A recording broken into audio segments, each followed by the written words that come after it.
Hi, this video is on how to solve the browsing error with bring your own devices or a device that wasn't configured here at National Trail when using the National Trail Wi-Fi.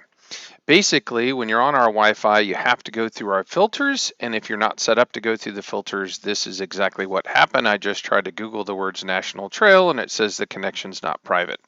So let's go through the act of downloading the certification cert to make it work on your computer. First of all, just go to the Moodle site. So moodle.nationaltrail.k12.oh.us, and it will let you go to National Trail.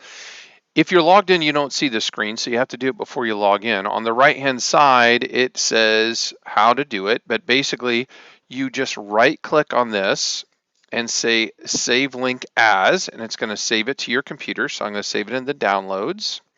So after you've downloaded the certificate, you can go to wherever you've downloaded it from. I did it in downloads. I double click on the certificate. I open it. Say I want to install the certificate. Local machine, next. I say yes when it asks if you're sure.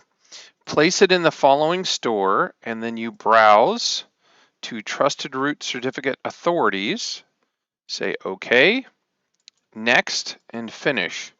And it'll say the import was successful. Now, the first time you use it, it's going to pop up and ask how you're logging on at Trail. So I'm going to go ahead and Google the word National Trail, and it pops up and says Trail 7 wants to know who you are. This is just your username and password that you use every day to, at Trail. It's the one you're given for your National Trail Gmail account.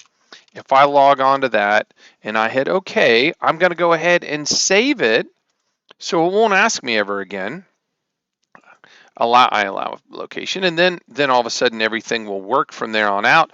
We'll be able to go ahead and use our browser at Trail. So you have to install that certificate in order for the Wi-Fi to work, particularly for bring your own devices and those devices that are brought in from outside that we don't configure to work here at Trail. And that's it.